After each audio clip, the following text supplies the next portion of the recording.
So we are engaged in a fight for our future. We're engaged in a struggle for our survival. The threat is real, the threat is global, and the threat can strike at any time. This is a war that we can win, and more importantly, this is a war that we must win. Given what's happened in the world recently in Paris and Mali, Beirut, and the fighting in Syria, you might be thinking the global war on terror. I'm talking about a connected but different and no less urgent struggle, and that's the struggle for sustainability.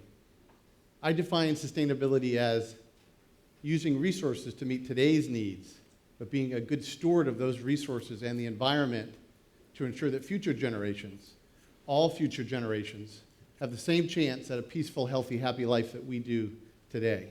Now, I realize that this is a gross simplification of a very complex challenge, but it does paint a picture and a goal for us. And if we're going to achieve that goal, we're going to have to mobilize significant resources, mobilize passion, mobilize potential, and we're going to have to do that today. And what we need for that is a battle plan. Now, you might think me narrow-minded that as a Navy fighter pilot with numerous combat missions under my belt, hundreds more as a TOPGUN instructor and adversary pilot, training the next generation to fight and win, that I see the world through the narrow aperture of military metaphors, but you'd be wrong.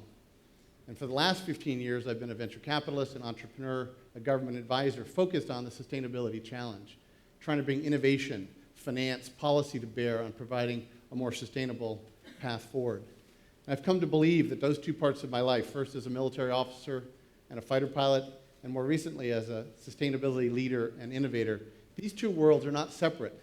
They're connected. They're deeply and inextricably connected. Not just metaphorically in the way that I view the world, the way that I view service and leadership, strategy, tactics, and technology, but also very practically. I believe deeply that the more that we can do in the realm of sustainability, the less that we need to do in the realm of the military. So let's look at the battle space. Let's look at the challenges that we face. First of all, and at the core, is a growing population. The UN estimates that in 25 years, the global population will exceed 9 billion people. By the end of this century, and we need to think long term, the end of the century we'll have 11 billion people on planet Earth. Is human activity and the use of fossil fuels and traditional energy sources has us increasing greenhouse gases inexorably and to dangerous levels. While there's debate in certain circles about the connection between greenhouse gases and human activity and global warming and climate change, I think the facts are pretty clear in my mind, and we're on a path to not only increase land temperature, but increased ocean and air temperatures as well. Two very dangerous results come from this. First, we start to see sea level rise all around the world. Unprecedented levels of ocean rise, in some cases accelerating. Second, we see significant increases in severe weather events here in the US and around the planet. And as the CEO of a water technology company, I'd be remiss if I didn't mention that, in fact, here in the US and globally today, we're experiencing significant freshwater shortages. And this is only going to get worse in the future. So you take all of these factors together, it's no surprise that the World Economic Forum highlights water scarcity as the #1 societal risk today. Environmental issues are up there. Food and resource dislocations are up there. The reality of these climate change trends is not that overnight we're going to be replaced by some new breed of dinosaur, or that tomorrow we'll wake up and the planet will be covered entirely by water. These are realities only in dystopian Hollywood scripts. The reality is that these facts and factors combine to create instability, dislocations of communities and countries, resource scarcity, and ultimately suffering. The result of these instabilities, this suffering, this dislocation, at one level is terrorism, feeds on suffering and dislocation.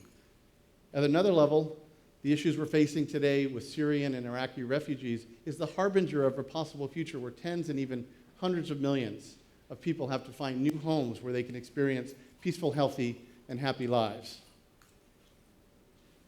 So this is the possible future. The question is, how do we turn the tables? How do we tip the scales in favor of stability, abundance, prosperity, peace, health, happiness? When those of us in the sustainability world talk about the future, often folks invoke the moonshot.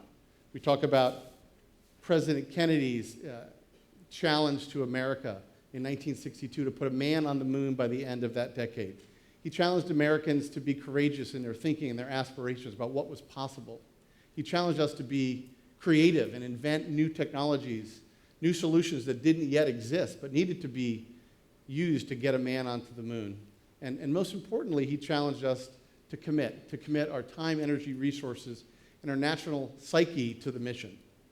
And that challenge was met 7 years later when Neil Armstrong famously set his first feet onto the moon. Now that was, no kidding, a tremendous feat. My friends who are astronauts talk about the fact that there's no safe day in space. But the challenge that we have to move our resource framework from traditional energy to a carbon-free future, the challenge we have to save species, to work in the ocean, the challenge we have to design and define a sustainable path forward is even more significant.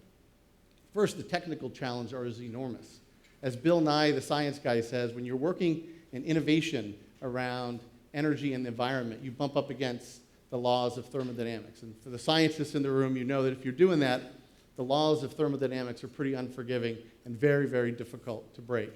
Second, even more daunting are the structural challenges we have in society. As we're gathered here tonight, leaders from almost 200 countries are gathered in Paris at COP21 to discuss the sustainable future, to talk about their ideas, to talk about their commitments to a more sustainable future. But each of these leaders, each of these countries come to that discussion with their own baggage, their own realities, political, economic, societal realities. And the question is, how do we converge? How do we bridge those different realities and, in fact, define a more sustainable path forward? So if the Apollo program isn't the right metaphor, what is the right metaphor for us to think about? How do we mobilize the resources, the potential and passion to define and describe and create a more sustainable path forward? So I thought a lot about that. And I thought that if you're going to fight a global threat in a fight that you must win, then really, in fact, we're fighting a global war. If you're going to fight a global war for sustainability, what we need is a global sustainability corps. We need a group of people who are trained, who are equipped, who work together across nations, across organizational, political, technical, societal, financial boundaries to define and imagine, deploy, and maintain a sustainable path forward. So what does this look like? If you're going to fight a global war, a real military fighting war, you're not going to go anywhere without an aircraft carrier. I've spent a bit of time on board these guys. Aircraft carrier is the most formidable weapon system ever devised. It can be anywhere in the world in a matter of days. It can deploy an immense amount of resource across a wide variety of missions, peacekeeping and combat missions. This is today's aircraft carrier. But it didn't start like that. This is the first aircraft carrier. This is Eugene Ely. This is the first takeoff off of a ship back in 1910 off the USS Birmingham. Now, he wouldn't land on the carrier for another 2 weeks. I can tell you from experience that landing on the carrier is much more difficult than taking off, but this was no small feat. And this launched naval aviation. So the carrier you just saw is a result of 100 years of innovation, hundreds of billions of dollars of concerted effort to develop the technologies, develop the systems, develop the aircraft that make that carrier so formidable. And as powerful as the aircraft carrier is, if you think about what it looks like today, this is today's aircraft. This is the Hornet coming off of Cat number 2. So you can see that in 100 years with the focus on innovation, investment, the military-industrial complex has taken us from meager initial capabilities and now very, very formidable capabilities. At the heart of the capabilities of the carrier are what really matter. And that's the men and women of the US Navy. So you can see men and women here on the flight deck. Each have their own job. Each come from different places. Some come from the city. Some come from the country. Some have college education. Some high school GEDs. But everyone has a job for the greater purpose of making that carrier work day in and day out, safely and successfully accomplishing the mission. And these sailors, they're led by men and women who have dedicated their entire lives to developing the skills and the experiences, the leadership to deploy the carrier in the way that it needs to be deployed. These leaders are part tacticians, part innovators, part diplomat, and 100% effective. So imagine all the effort, all the resources, all the capability, the money and the years and the programs and the research labs that went into developing the aircraft carrier, the military might that we value so much because it brings peace and stability to the whole world. Imagine that same energy being applied to developing a global sustainability core. Imagine not just the US focused on this, imagine all of the nations at COP21 committing to bringing their best and brightest ideas, breakthrough science to develop new technologies, new ways to produce energy, to store energy, to produce fresh water, new ways to do sustainable farming, new ways to take care of our oceans. Imagine all of that capability. Imagine a sustainability industrial complex as opposed to a military industrial complex, or operating alongside, because we need both. And imagine that manning these technologies were men and women from around the world.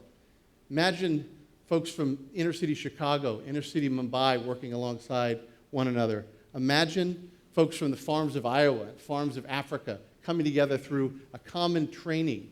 Imagine a sustainability boot camp led by sustainable sergeants who were driving these folks to a common lexicon, a common belief, a common mission. Each of these folks would have their own skills, like the folks on the flight deck. Some might be in finance, some might be in technology, some might be in supply chain. Imagine unleashing the human potential of folks from around the world, and imagining offering an alternative to joining ISIS. Join the Sustainability Corps, have an adventure, change the world, walk alongside folks. Maybe you stay for 4 years, maybe you stay for a career. Those folks that only stay for 4 years, they go off into their communities and their companies. They bring all those skills, those relationships, and those experiences to bear. Imagine we also had Sustainability Corps leaders and officers who were committing their lives to developing the skills to lead these folks on different sustainability missions around the world. Imagine, as I did at the Naval Academy, where I was trained to be a junior officer in the Navy and Marine Corps, you learn the technical skills, the leadership skills, how to think through problems, how to work with others. Imagine we had a sustainability academy where we were training folks who could dedicate their careers to a life of defining a sustainable path forward. Imagine all of that coming together and changing the way we think about tackling the problem, not piecemeal, not incrementally, not nation by nation, but nations working together to define a more sustainable path forward. Imagine for the first time that we would fight a global war that was not about destruction, but rather a global war that was about construction, constructing a new future, sustainable cities, new ways to transport people around the city, new ways to work on land and in the sea. And imagine for the first time that we got together and we fought a global war that wasn't pitting country against country, army against army, person against person, but rather we set up the Global Sustainability Corps that worked side by side, men and women from different countries, different backgrounds, that came together to work for the betterment of our entire community, our planet. This is a future worth imagining. This is a foe worth fighting. This is a war worth winning. These are pages of a history book that are worth authoring for our future. And these are newspapers that we ought to imagine happening tomorrow. So the Global Sustainability Corps needs all of us to do our part. Needs all of us to commit our time, energy, and resources to the cause. And imagine, as I love being thanked for my military service, that someone come up to me and thank me for my sustainability service. And I thank you all for your commitment to the cause. The cause needs you, and I thank you all for your time and attention this evening. Thank you.